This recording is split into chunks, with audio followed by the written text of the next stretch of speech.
Holy mackerel. This bear is coming directly where I am. Look how it looks at me.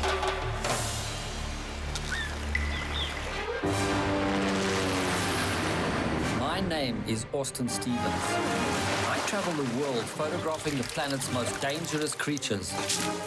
But nothing before has prepared me for the challenge of facing down a full-grown grizzly bear. This is as close as I want to get to this point. Uh-oh.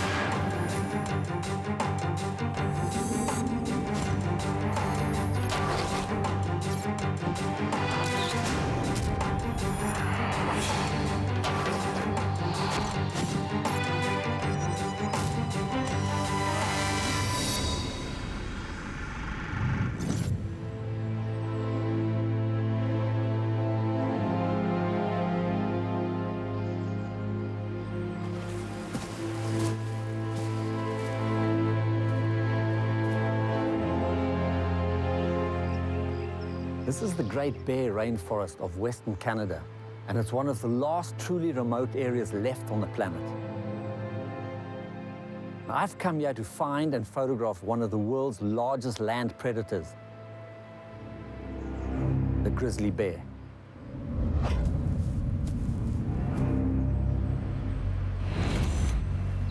A grizzly can weigh 4 times as much as the average man. It can run twice as fast as the average man. And the fact that it could kill you with one swipe of its paw should be enough to strike fear into the average man. It's a good job, then, that I'm not the average man.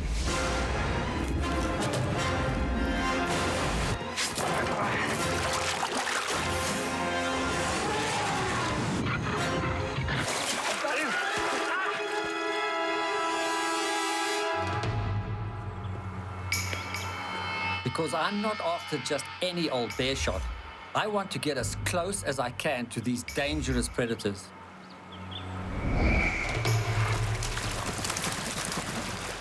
Usually, these huge animals are shy and elusive.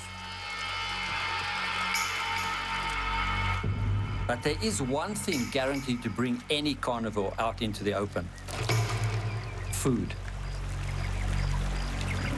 It's easy to imagine a bear being a cute and cuddly animal, and I do want to get as close as possible to get some good photography done. But these are big, powerful animals. They have powerful claws. They have jaws that are so powerful they could bite through a man's arm. And I got to get really close and get some really good photographs, so this is not going to be an easy expedition. So I've consulted with local experts. I've stocked up on all the necessary supplies. I'm seeing straight away you've got bear spray there. Yeah. Can I have 2 cans of those, please? And I've chosen the perfect time of year when wild salmon are plentiful and the bears are drawn to the rivers. There's just one thing left to do: find the perfect place.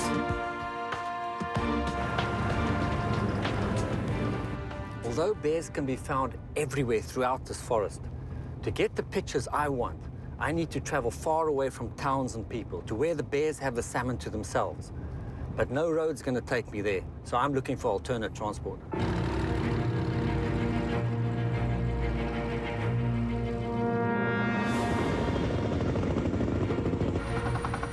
I'm heading north into the heart of the Great Bear Rainforest. As you can imagine from the name, the weather here is much, much wetter. Conditions can change from sunshine to showers seemingly in the blink of an eye.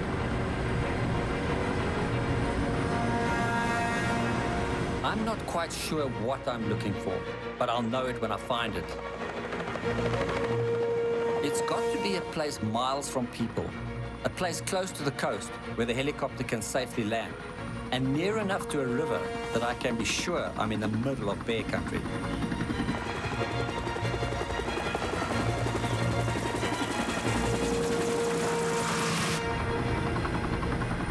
Finally, we find a likely-looking spot.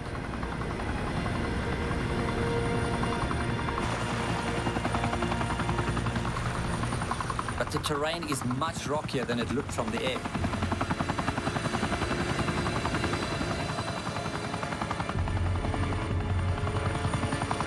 The pilot is worried. but tells me he's prepared to give it another go. Tentatively, we go back in.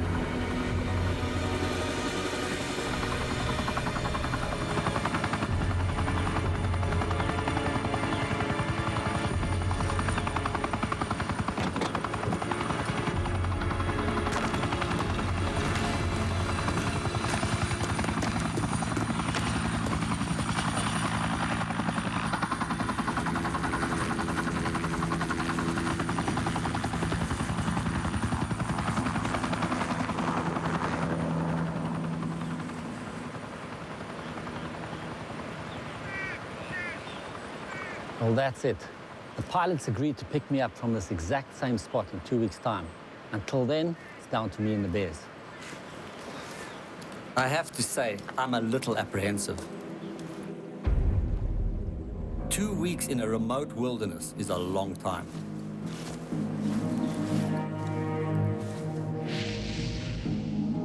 The Great Bear Rainforest stretches up the western coast of Canada all the way to Alaska. It covers more than 43,000 square kilometers, and I'm right bang in the middle of it. First, I need to dump my kit. Well, this seems like a pretty good place to put my camp. And I'm close to the coast. Shouldn't be too many bears coming through here. They're more likely on the rivers right now feeding on salmon.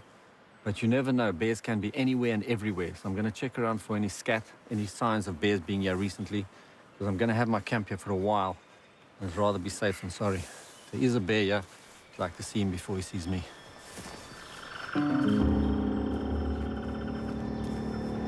Unlike almost every other creature I've photographed, this is an animal capable of hunting down a human.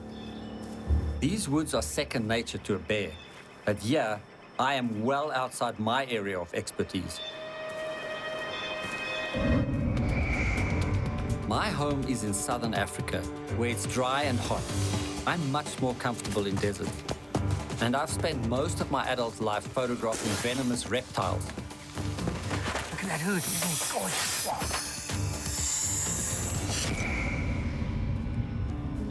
This is something completely different.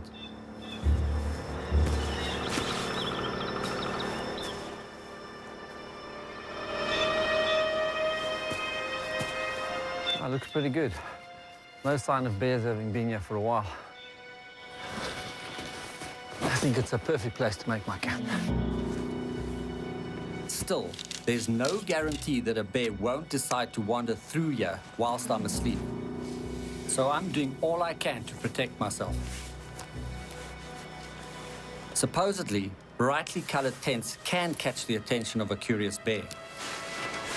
So I've gone for forest green.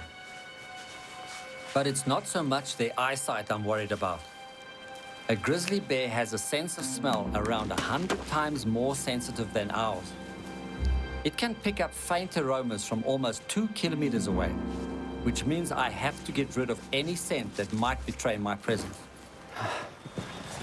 You can never be too careful with bears. They're powerful animals with a powerful sense of smell. And I brought all this excess food that I've got here about 100 yards from my camp to be safe. And even though I've got this stuff sealed in plastic bags, I still don't trust it because they might just pick up the scent. You've got to be careful with anything that's got any scent to it, even your toothpaste. All this stuff is pretty well sealed. Close it up in here.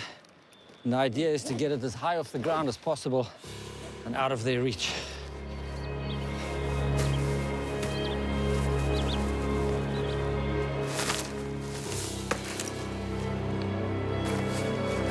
This might seem over-elaborate, but I'm dealing with an intelligent and extremely large carnivore. I'll just give you an idea how big these bears can be, how big they can grow. I mean, I'm about 5'10", but that means I can still reach higher. I can reach another 2 feet. So we're talking 6, 7 feet up there. But a grizzly can stand 8 feet tall, and then he can still reach further. He could reach 10 foot. I'm gonna have to take it up a couple more feet, get it right as far as I can up there, and hopefully he won't be able to reach that. Right off here. But none of this means that I won't see a bear. In fact, I'm relying on it. So there's one more thing I need to check. If I was unfortunate enough to be attacked by a bear while I'm here, I have only this one defense. It's a pungent spray made of peppers. But if I'm to rely on this, I better test it. And that's what this cardboard is for.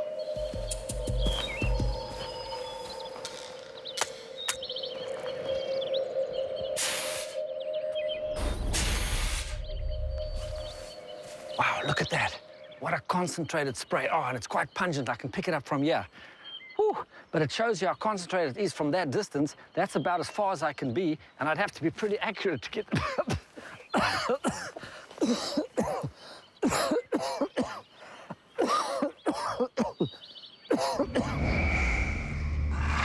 Despite its potency, the spray is only going to work if the bear is close enough that I can hit it full in the face. And even then, I really need him to be breathing in with his mouth open.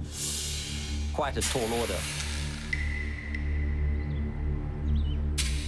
Although the spray is designed to repel bears, there's still the chance that the smell of it might arouse their curiosity. I take the cardboard away and burn it. Satisfied that I've done all the bear proofing I can, I decide to investigate my surroundings. That's going to be my base camp for the next couple of weeks, which is great. It leaves me free to travel light. I've got everything sealed inside plastic containers, so they're basically waterproof. I've got my bear spray. With a little bit of luck, I'll find a bear.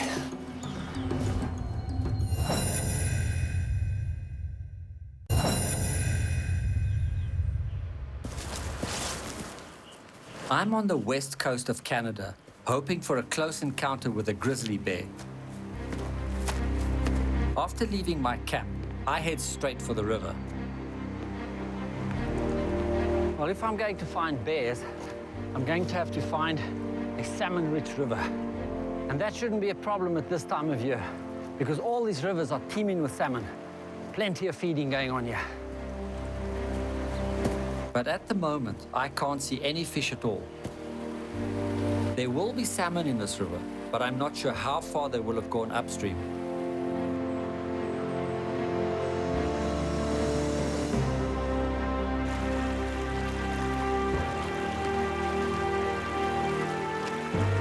Fortunately, it's not long before I find what I'm looking for.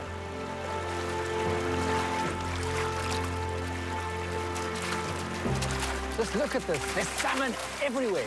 As far as the eye can see, there's just salmon, and they're all moving, and the water's so shallow, you feel like you can just pick them out. No wonder the bears come and feed here. Look at them all sticking out the top here. This is exactly what I've been wanting. This is exactly the place. This is going to draw bears like you cannot believe, and I'm going to get my shot here. This is one of the world's greatest animal migrations. Every year, between August and October, millions of salmon swim upstream from the sea to breed. The urge to spawn is so great that some fish will travel thousands of kilometers in search of the place where they themselves were born.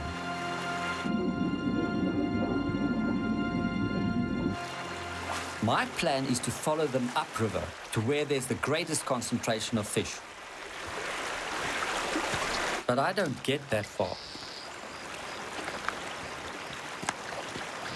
You hear that?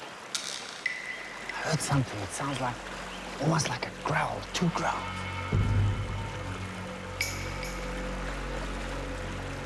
I'm not sure.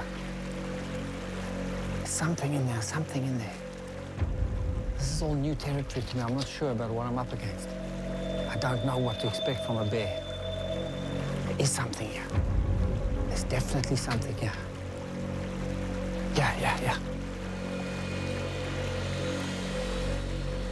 This is typical bear track. Recent as well. It's just been squashed down. Bear's been through here. Big bears, I imagine. Look at this complete trail. There's a problem in a situation like this. The animal could be right here. It could be right here. I wouldn't see him.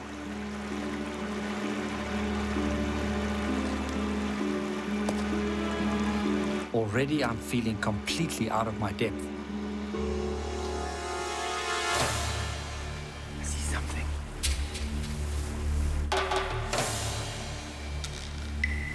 It's a grizzly right in front of me. seems to be coming to this pool. I see salmon jumping in the pool. Maybe this is his fishing spot. He's actually coming over there. He's crossing on that log, coming towards me now.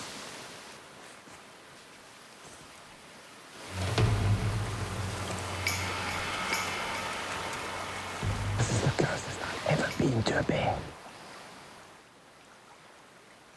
This guy just popped out of the forest. Look at all the salmon over here. And he just walked straight on that log and he's looking at the salmon. He obviously wants to fish here. If I was this close and he was showing any sign of aggression, I'd be out of here like a shot. That's fantastic to watch that, right so close. He's just 20 meters from me and I'm standing right here. If he decides to come this way, with some of these salmon that are jumping right here, then I better back off. Unfortunately for me, at that very moment, he seems to notice them. I think he's thinking about it. He's gonna come into this pool right here, man.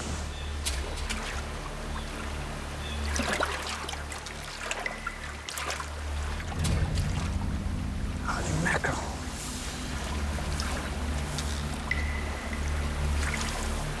He's got his eye on the salmon, but I'm right at his side. Just 10 meters. That's already closer than I would like him to be. He could cover that distance in less than 3 seconds, which is much, much quicker than I could get away. Look at this boy.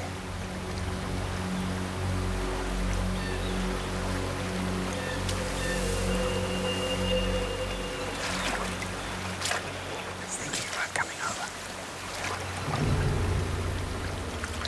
This is not good.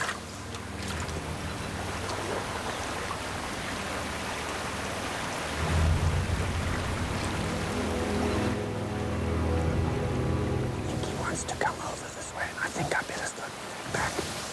Because obviously the good fish are on this side. I need to make myself really small. If I keep myself small, he might just stay focused on the fish. Jump, fish, jump. This is as close as I want to get to this boy. He knows I'm here.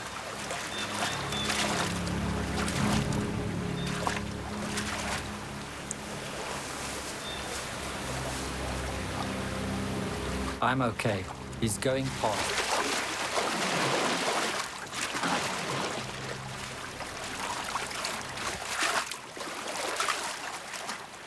Wow, I tell you, that makes you something when he's looking straight at you and he's coming straight towards you, but you've got a fish right in front of you and he wants the bloody fish. I mean, you know, I do a lot of wildlife stuff, but a bear, so close, 5 meters from me, coming straight towards me, a grizzly. But he's a well-behaved boy. He's just trying to fish. He's not hunting me in any way, thank goodness. I'm so used to traveling around the world finding snakes and taking photos of them, you know? But the difference is with a snake, I can grab the snake, I can pick him up, I can maneuver him, I can handle it, I can keep control. What I do with a grizzly, I can't pick up the grizzly. If anything's gonna get picked up, it's gonna be me. I was so nervous. I didn't even think about photography. I'm just thinking about, is this guy coming for me or not? But he's still hanging around, so I'm gonna try and get some pictures.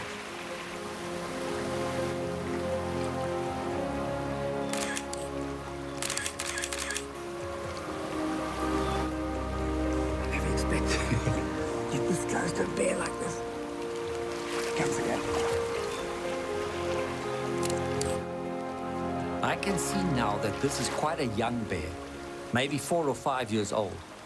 I don't know if this is his first salmon run on his own, but he's certainly got an interesting fishing technique.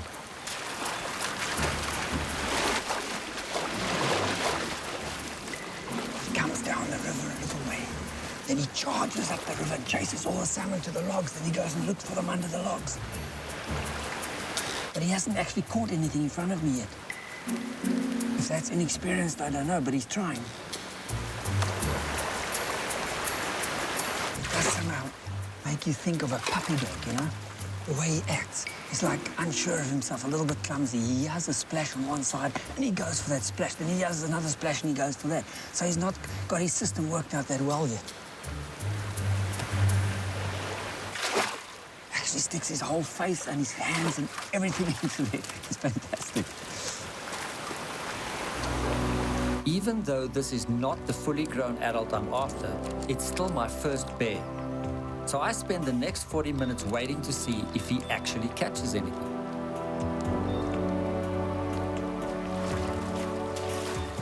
But eventually he gives up, and so do I.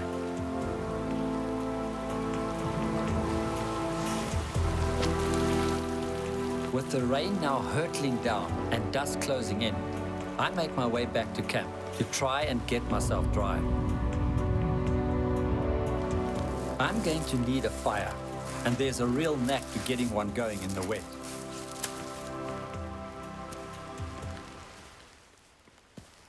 This is what I'm looking for.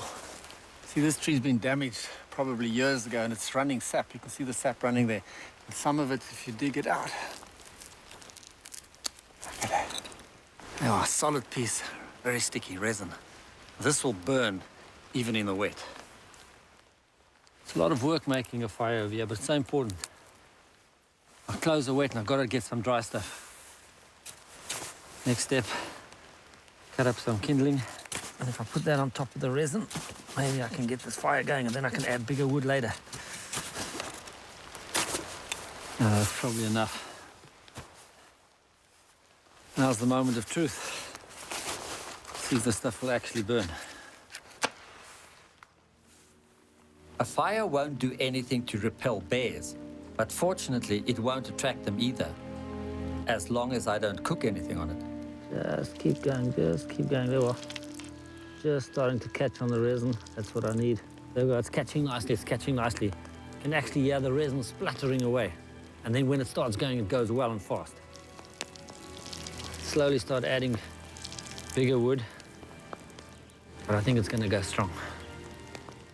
Then I can hang up a bit of washing and dry my clothes. This feels really good now, it's getting there.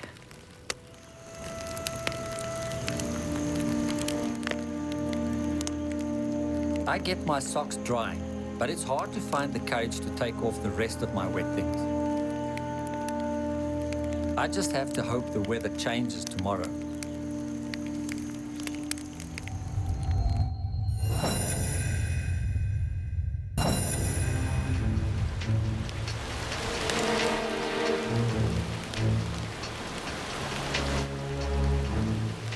You don't need me to tell you that these are not the ideal conditions for photography. But I do have to keep tabs on the bears. Reluctantly, I take a scouting trip out to the log jam where I saw the juvenile bear yesterday. Look at this over here. Oh, man. Look at the size of the salmon and look how clear these claw marks are. The claw marks have gone right in there. He's pulled the salmon out just like that, probably one shot. Fantastic. But there's more salmon pieces everywhere here. This whole place is stamped down. There's like bears walking all over the place. Scattered pieces of salmon everywhere. It's like carnage over here. This definitely isn't the work of one juvenile, especially a juvenile that yesterday couldn't even catch a fish. There are big grizzlies here, somewhere. So, despite the rain, I go back to camp and get my kit. I need to stake this place out.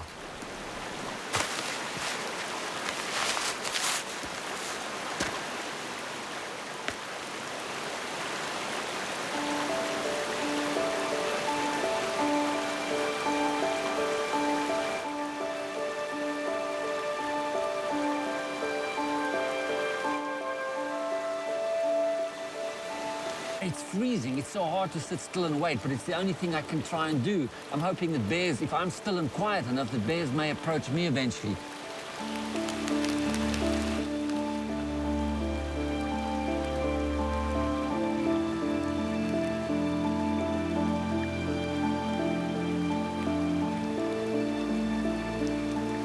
At least when I'm chasing snakes, which is what I more usually do, I know sort of where to go, and I'm physically active. I can look under things and pull over rocks, and I'm in right areas. And generally snakes are in warm places. That makes a difference. These bears don't seem to mind under what conditions we're living over here. They can handle it. They've got thick coats and they don't mind the rain. This is something completely different. Right out of my ball game, I tell you. I'm freezing my butt off.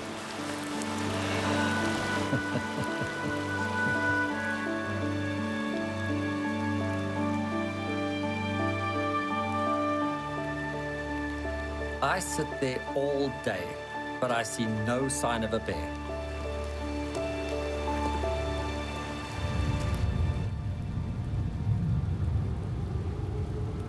The next 3 days are relentless. The rain continues to fall.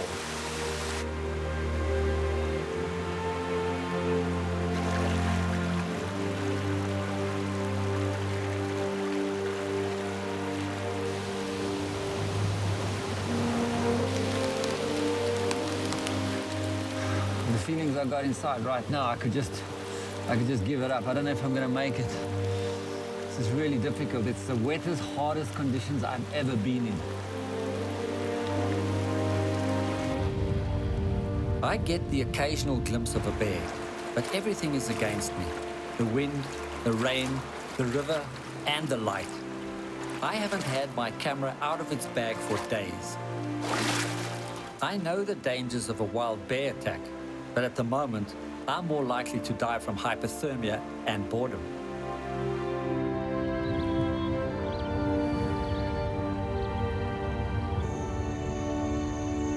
Yet even when I get back to camp, exhausted, I can't afford to switch off. Just checking my equipment before I go to bed. I've got my torch and it's working fine. And I've got my knife right next to me here. And I've spoken to a lot of people and they all say the same thing. If you're going to sleep at night in your tent in bear country, have these two items right next to the bed with you at all times. If you do hear a noise outside, you want the torch so you can just check, is it a bear, is it not a bear?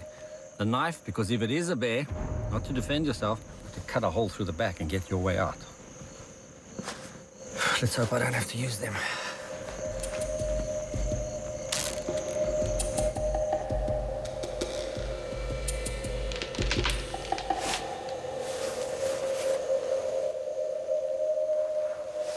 And so the days drag by.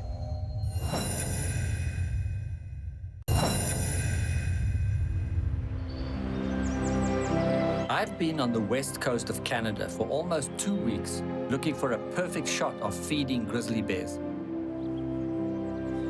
Finally, the rain stops. Maybe my luck is about to change. I've been keeping all my equipment in plastic bags with silica gel, just to try and avoid as much moisture as possible.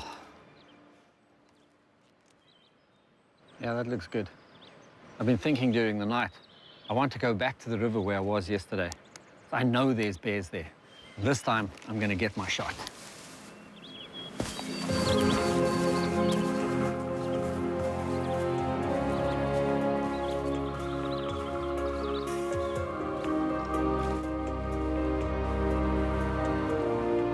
Unfortunately, the respite from the rain is all too brief.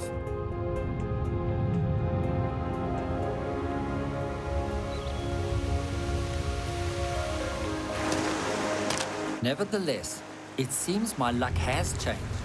It's another grizzly, and this is a big one. He's a fair way away, but these bears are such good swimmers, he could be across this wide river in less than 30 seconds. You always feel this nervous tension when you're getting this close to a big wild animal like a grizzly. But there's a couple of signs you always got to watch for. You know, if he's starting to get aggressive, there's a few things that will give it away, especially if they stare at you directly and they flatten their ears, something like a dog would do. And if he came for me, I don't know what I'd do. I can't outrun it. I definitely can't outswim it. So there's only one thing, the best advice I've been given is to drop dead. Play dead immediately. If you've got your pack on your back or something, cover yourself up and hope the grizzly will just fool with you a bit and move on. At the moment, I can see this guy's concentrating on looking into the water. He's definitely trying to catch fish. But he does look up and down this way every now and then, so I've got to watch out. Watch him go, watch him go. Chasing the salmon up there, look.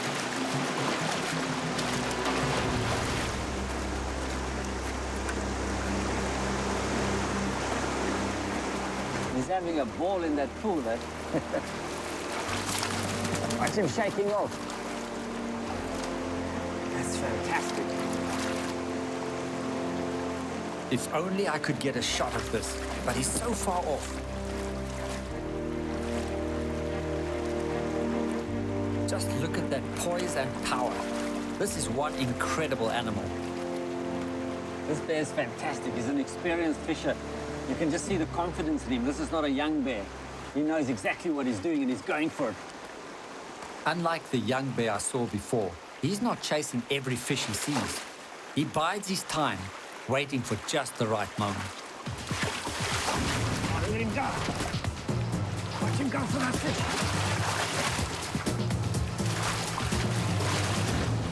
Look, he's got one. Look at the size of the salmon he's got. Do you see it? It's fantastic. That's a big fish, I'll tell you. He grabbed it right out of the water. Monstrous salmon like this. And he's pulling on that fish like that. You can clearly see the hump on his shoulders. This is the first sign you look for to identify the bear.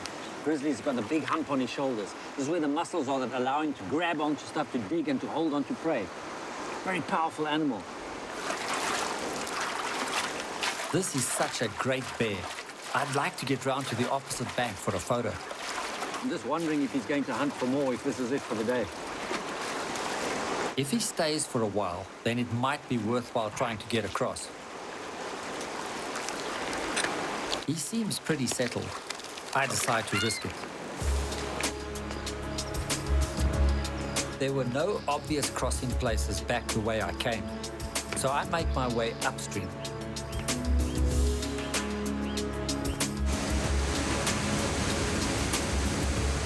But I've only just got around the next bend when I hit a small problem.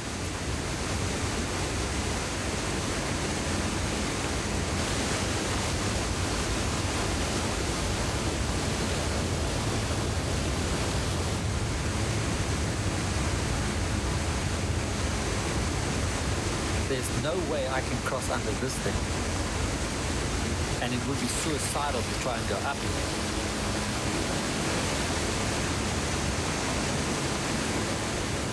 I've got two choices. I go back or I go round. I decide to chance my luck.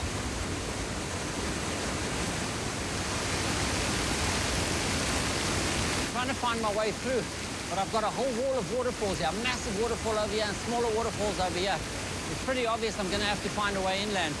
You know, this forest is unbelievable. It's the most pristine forest I've ever experienced in my life. It's also the most rugged terrain I've ever come across. This has never been logged before. This has been here forever. The only way I'm going to get around this is to find a way inland.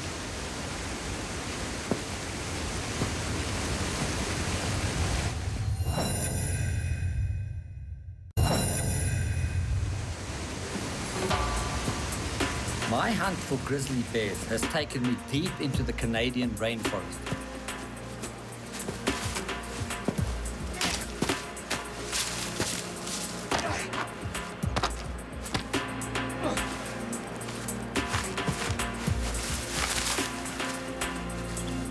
After an hour of scrambling over rocks and moss, I'm starting to feel the strain. I tell you, this forest is all but impenetrable. Every step is dangerous. It's slippery and it's wet wherever you go. On top of that, it's cold. In spite of the fact that I'm walking all the time, moving around, climbing, it's icy cold in here. Gotta put on another layer at least.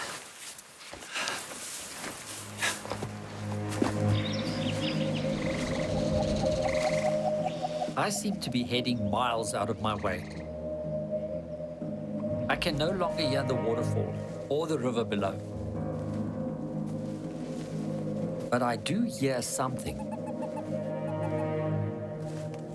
This guy.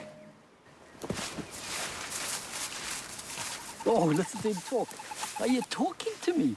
Say that again. What did you say? He says, "Let go, you bully. Let go, you bully." Listen to that. Isn't that wonderful? Jesus, he says, "Let go. I don't want to go with you."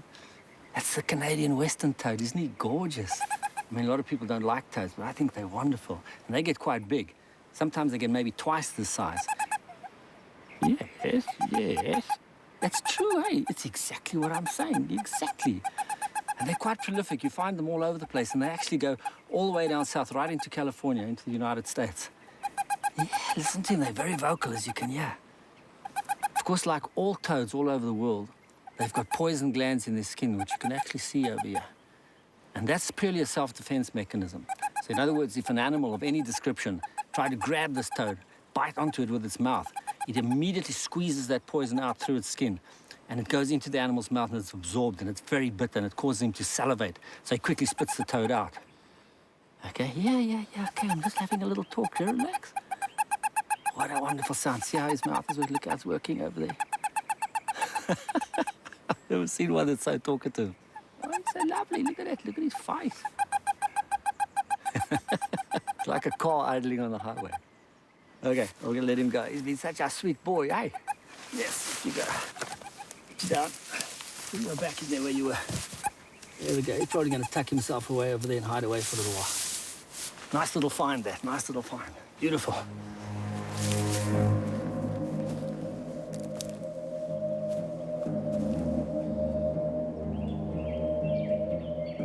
And then I spot something else.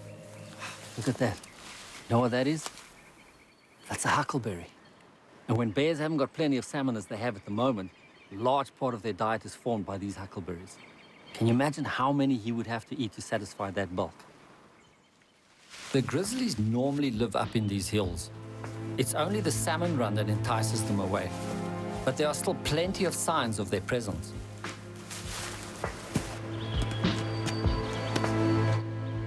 It seems that at last I'm heading away from the hillside. This dry riverbed should take me down to the valley floor. But it's taken so long that I've given up any hope of my bear still being there. Just as well, because when I finally emerge from the forest, I seem to be in a completely different valley altogether.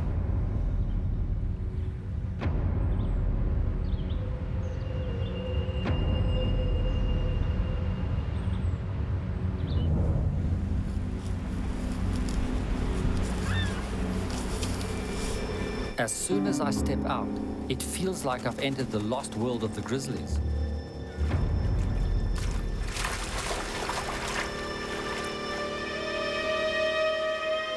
Everywhere I look, there are bears. I'm completely surrounded, and I've no idea how many more there might be in the long grass.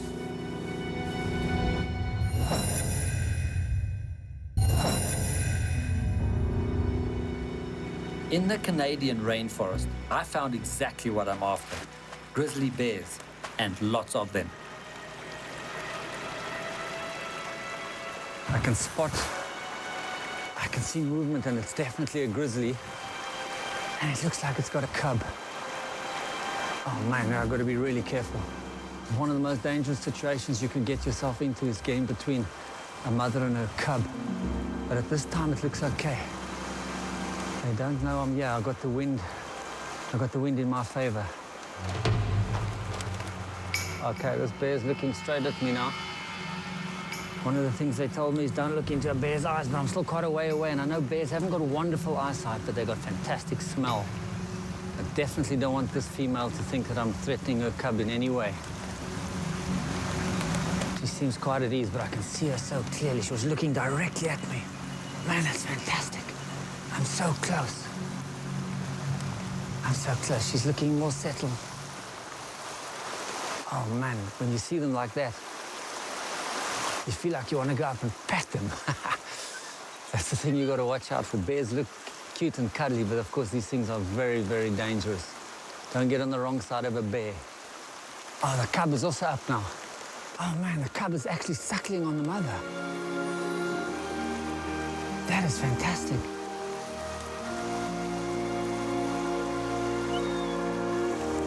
Wonderful. Usually, bear cubs stay with their mothers for the first 2.5 years. Up until then, they are inseparable.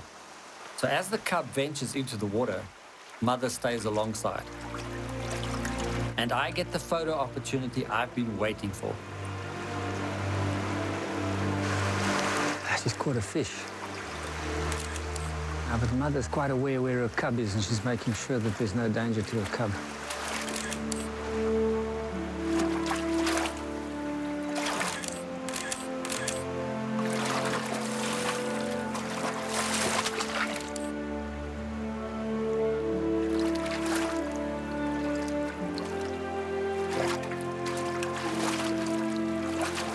This is more than I could have hoped for. Really wonderful grizzly behavior.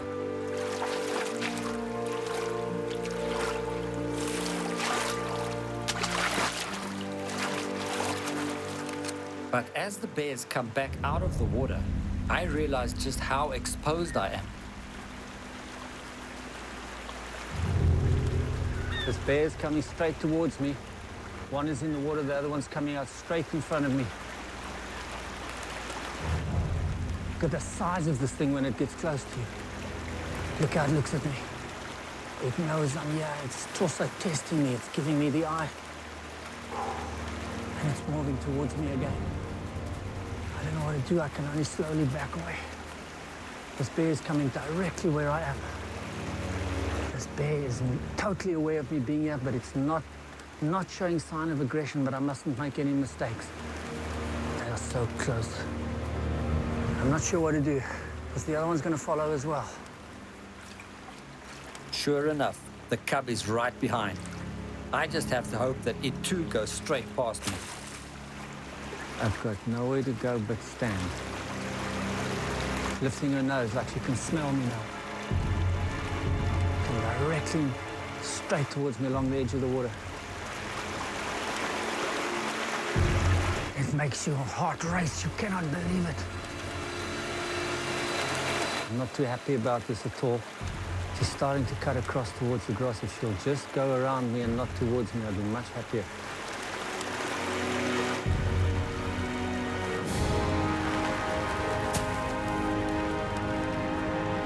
I do the only thing I can. I stand my ground. But all my instincts are urging me to run. Luckily, the bear moves off first. There she goes. Now my heart's really pumping. My legs are shaking, never mind that. Hell, if I don't go to the toilet soon, I've had it.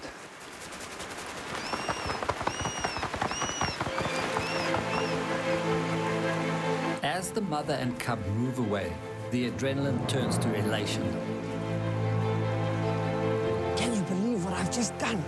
I mean, this is what I wanted. I wanted to get as close as possible to a grizzly bear, but I couldn't believe this. This animal was 4 or 5 meters in front of me. And the trouble was, I had nowhere to go. At that point, there was no more choice. I had to just be there. But when she stood up and looked straight at me, she was taller than me. I couldn't believe it. You feel like you want to run. You feel like you must run. But they've told me the best thing I can do is keep dead still, and I did keep dead still. And then she seemed to look at me and sort of discard me, and off she went again. Man, that got me going. That was just adrenaline, nothing else. I actually did it. I got right within virtually touching distance of a cub and a mother. I cannot believe this. This is the ultimate. I've done it.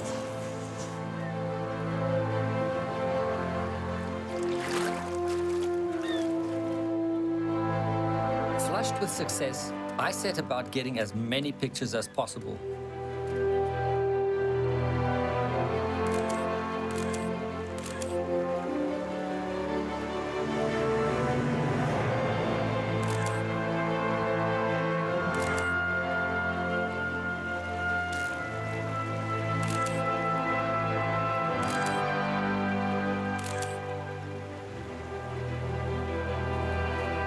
Walking out of this hidden bear valley, I'm secure in the knowledge that once again, I got my shots.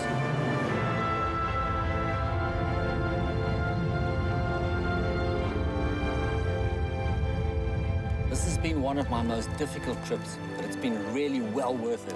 I got closer to grizzly bears than I ever thought possible. Now I'm on the right beach, it's more or less the right time. Got my signal fire. I'm just hoping my helicopter remembers to fetch.